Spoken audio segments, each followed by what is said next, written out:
done some mentions. I'll admit to that, sorry, man. Yeah, it's not perfect. Yeah, can you hear me there? Okay.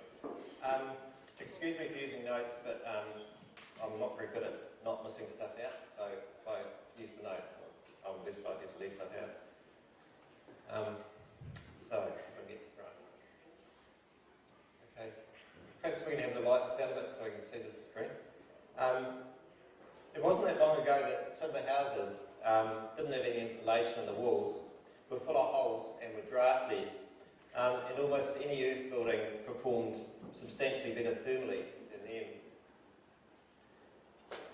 There was just wallpaper between you and the outside air, and the match lining on the inside with gappy weatherboards and no building paper on the outside was the norm. And this is where the mantra, earth buildings are warm in winter, cool in summer, came from. It was in comparison to the terrible light frame thermal performance. A thermally massive building takes time to warm up and time to cool down. It smooths out temperature fluctuations. It works really well in a strongly varying diurnal temperature range, e.g. hot day, cold night, hot day, cold night. Here's an earth building, a slide of an earth building in a climate with a high diurnal range. This is pyro. So there's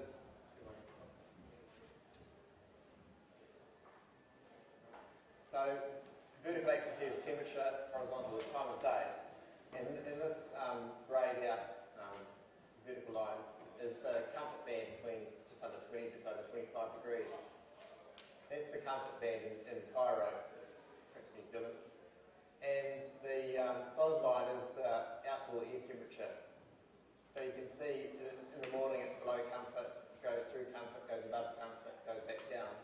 Yet the earth building rises up slowly and drops down, so it stays within that comfort band. This is quite different to a timber frame building, and also what's graphed here, a concrete building that's uninsulated. So, similar deal, but the thing to look at is the dashed line of the internal air temperature in a concrete building, but also a lightweight timber frame building with little insulation.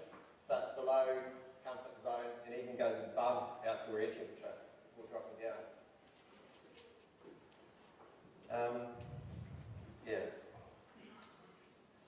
Lightweight timber frame buildings with the same insulation value as earth buildings perform substantially differently. The lightweight building will jump up in temperature when the sun comes powering in, and will plummet down quickly after the sun goes down. So we know earth buildings work great in desert climates. What about our climates in New Zealand? Well, on sunny winter days in Nelson and in Methven, it works pretty damn well. The heat from the day keeps the place warm and cools and keeps the place warm on cool nights. The lack of cloud that makes the days hot also means that the nights are cold because there's no blanket of cloud to stop the coldness of outer space sucking heat away from us. So the thermal mass averages out those temperatures. But even in regions blessed with fine, crisp winter weather, these ordinary heavy earth walls can become a bit of a liability when we have 3 days of cloudy weather and the earth walls cool down and down and down in temperature to get to the average external air temperature. You then need a pretty grunty log burner to bring them back up to comfort temperature. And now that timber frame buildings have their cavities stuffed with insulation, earth buildings are no longer seen as thermally superior. So we know that our heavy earth walls don't always work that well in winter, and the New Zealand Building Code recognises this. So what does the Building Code actually ask for? All it actually asks for is efficient use of energy, and in fact if you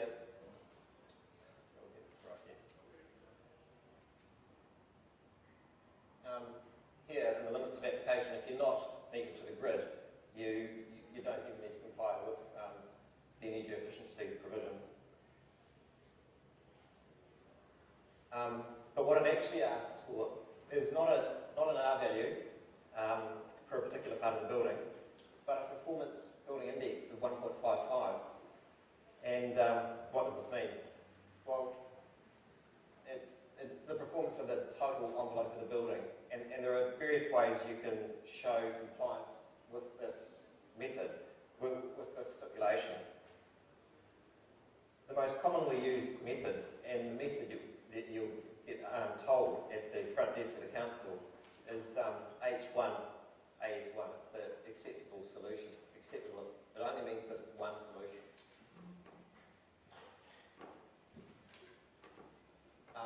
So this is out of H1, and it cites a slightly modified version of NZS 4218, which is energy efficiency in small building envelopes. Yeah, and it's only one acceptable solution. It has a few modifications to 4281 and adds some sensible notes to the tables, such as the requirement that not too much of the building should be glass, and most of that glass should be on the north side. So just looking at it here, we've got solid construction, which we're talking about, but not solid timber. So that's allowing the mass effects of solid wall construction. We've got 3 climate zones, and we're in climate zone 3 here, which is all of the South Island and the Central Plateau. And if we look at the wall requirements of the schedule method, you've got 2 options, either 1.2, R1.2 or R1.0.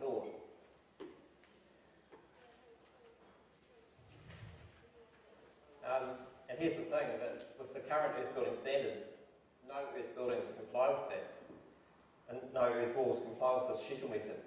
And that's because our maximum thickness of the walls in the current standards are only 350 wide, and normal density walls at 350 only come up to R 0.6. Yeah, this schedule method asks for 0.8 even in Northland.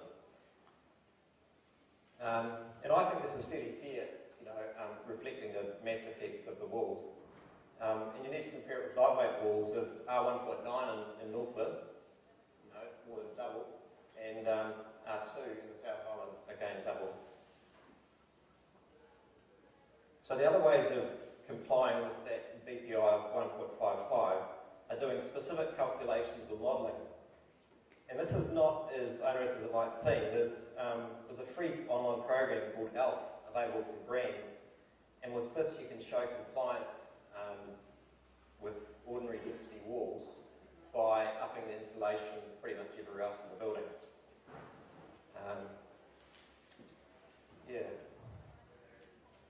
So options of compliance with the building code is this, what I'd call a fudge option really. It's upping insulation everywhere else to make up for the walls. We can do outsolation, we can insulate on the outside of our Adobe walls, but it's quite involved, it's quite costly. Thermally it works brilliantly, but it's not cheap. We can do internal Adobe veneer, where we're scattering some skinnier earth walls within a normal timber frame building. Or we can do internal freestanding Adobe walls. But again, we've got to have some sort of structure around the outside, so, it's not ideal.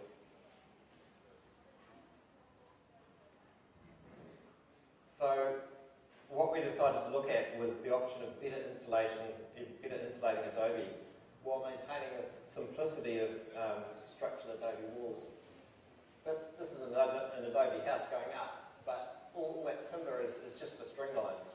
Now, the demonstration today was with no string lines, just levels. So if they'd used that same method here, there'd be no timber there at all. And it's a very simple, direct way of building, as Richard said, well suited to unskilled labour.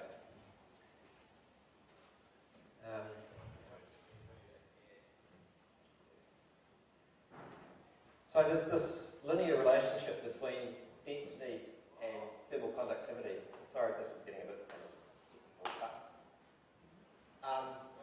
Down the bottom is dry density, so it's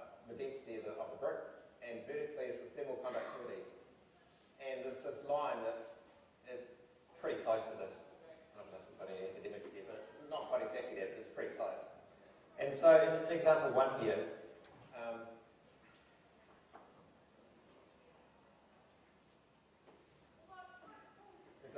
we've got a normal weight brick of about 1550 kilograms per cubic metre.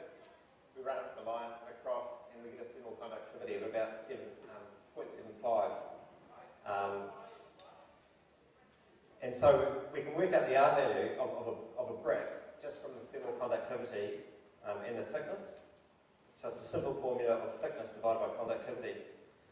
So this normal weight brick from the graph here is 0.28, because that's the thickness of the brick, 280 millimetres, divided by 0.75 that we've got up there.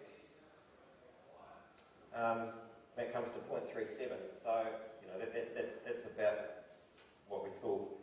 Down here, if we could make a brick at 650 kilograms per cubic metre, we get a much lower conductivity, and we end up with an R value of about 1.03. So Verena and Carlo and I experimented with using lightweight aggregates that might work, to see what might work well with the clay. We made bricks of 25%, 50% and 75% of these various aggregates along with the clay mix. So we used pumice, we used vermiculite, which, in case someone asks, is hydrophilosilicate mineral that's been expanded underneath or something. We use wood chips, and we use sawdust and wood shavings combined, some chopped straw, and we use paper pulp, which is just shredded office paper that's been soaked overnight and whizzed up with a paint stirrer. So we made all these bricks, and because we had some material left over, we made a brick with pretty much all these additives, all these aggregates together. And after letting them dry, or even before that, a lot of the bricks were real shockers. They just fell apart. But the best brick of all was the mongrel bloomin' brick that had everything in it. So,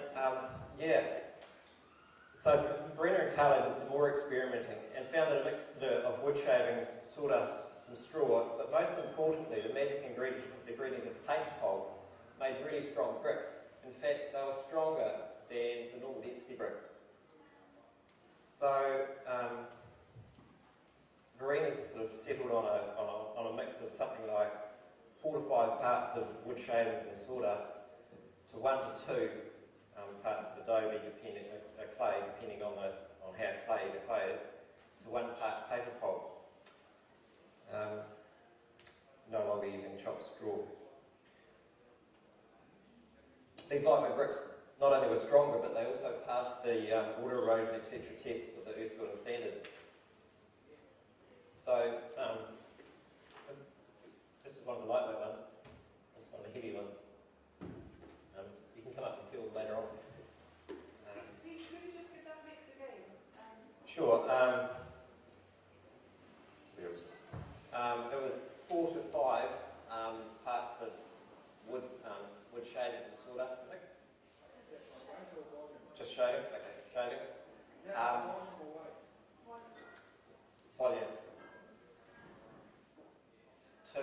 1 of paper pulp and 1 to 2 of clay, depending on how clay the clay is. Now, it'll vary depending on your clay, so you have to experiment and see what works. Is that 1 to 2, like 2 of the shavings paper, 1 of clay? No, I'm saying it varies. Sorry. I said 4 to 5. Yeah. Yeah, well, it depends on your clay, you see. You need to adjust the mix depending on how clay it is. You need to do some experimentation with your particular clay. Yeah. Is that wet clay? No. Dry clay? Dry. Talk to Brett, so she'll give you more precise details. But, that's what she's found works with Mutri clay. That's what we've got. Yeah, so, this is one of the lightweight ones. So then we sent 4 bricks off to be tested at Otago Uni with one of the organisers here, Tim Bishop, and he did a thermal sort of analysis on what the actual R value was of these bricks. And this is what he found. I don't know whether you can see this, but sample 1 and 2 were the low density ones with a bit of a variation between 640 and 940 kilograms per metre. And they ended up with an R value of 1.1 or 1.5. So that's the sort of range we're getting with a lightweight brick. The samples 3 and 4 were 1490, 1580 kilograms per cubic metre. And they had a value of about 0.5 with a 280 thick wall.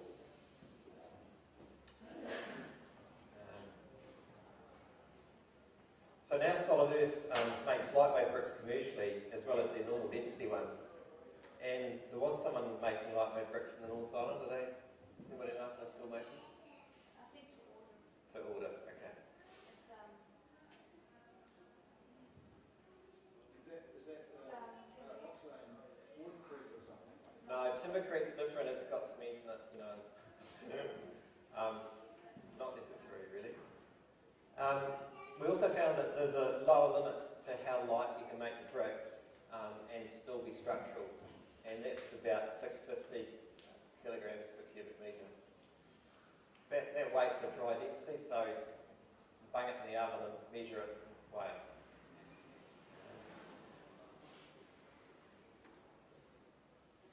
So this is a house that I designed that has been built that Carlo laid the bricks for, and it's got 430 thick lightweight external walls, so the walls are this thick.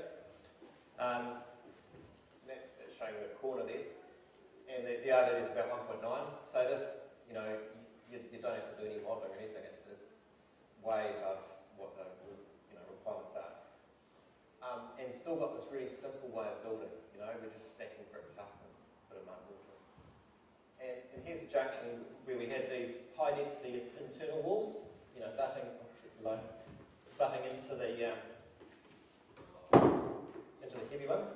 So what we've got here is a pretty thermally ideal situation of a well insulated external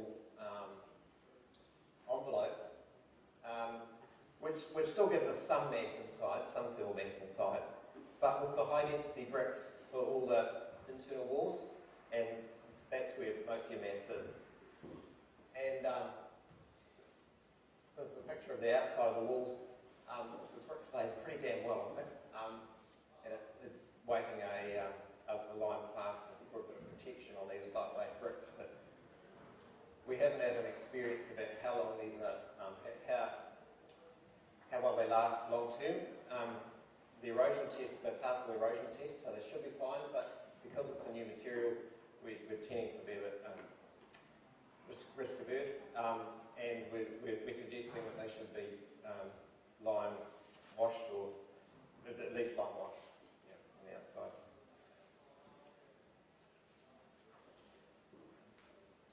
And yeah, you probably can't read this at all, but in the revisions to the earth building standards, one of the big things that we're doing is revising them so that lightweight materials can be included in the standards. But also we're going to put this table in, at least we planned to, I'm not sure if we're still doing this, but we had planned to put this in. We're going to go, instead of just a barely legal 0.1 schedule thing for your walls, we're giving a better and best. So a bit like that other one, we've got 3 climate zones, ceiling, wall, floor, glazing. And you can see here, climate zone 3, we're saying a better situation other than the R1.2 that we had before. Is R1.85, so that's like these bricks here laid across the wall. Or a best situation of R4.3, which is these external walls, but with insulation on the outside.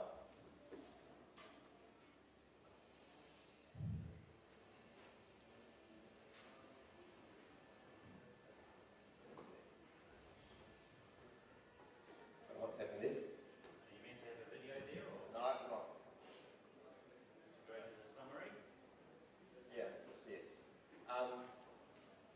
continue to make our simple load-bearing Adobe walls, but have them insulated much better by using lightweight aggregates in the external walls.